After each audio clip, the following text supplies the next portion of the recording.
শারদীয় দুর্গোৎসব মানেই নতুন ভাবনা আর সৃজনশীলতার ছোঁয়া। এবার সেই ধারাকেই বজায় রেখে 18তম বর্ষে পদার্পণ করলো দক্ষিণ 24 পরগনার বাটানগরের আমরা সবাই ক্লাব।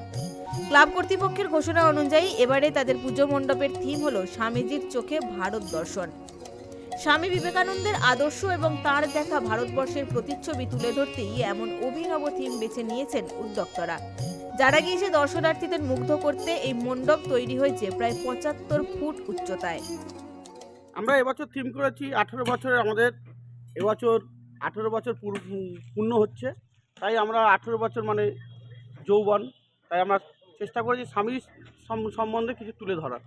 তাই স্বামীজির চোখে ভারত দর্শন, বেলুড় মঠ, আমরা এবারে চেষ্টা করছি আমরা বেলুড় মঠের আঙিনায় তুলে ধরবো। ক্লাবটির এই আয়োজনের নেপথ্যে রয়েছে বেশ কয়েকজন গুরুত্বপূর্ণ ব্যক্তিত্ব।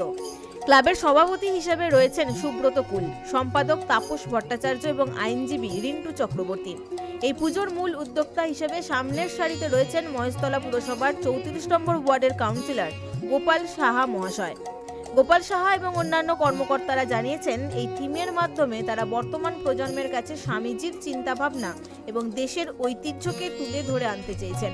পুজো মণ্ডপ ইতিমধ্যেই স্থানীয়দের মধ্যে ব্যাপক উৎসাহ সৃষ্টি করেছে এবং ক্লাব কর্তৃপক্ষ আশা করছেন এই থিম এবার বাটানগরের অন্যতম সেরা আকর্ষণ হয়ে উঠবে।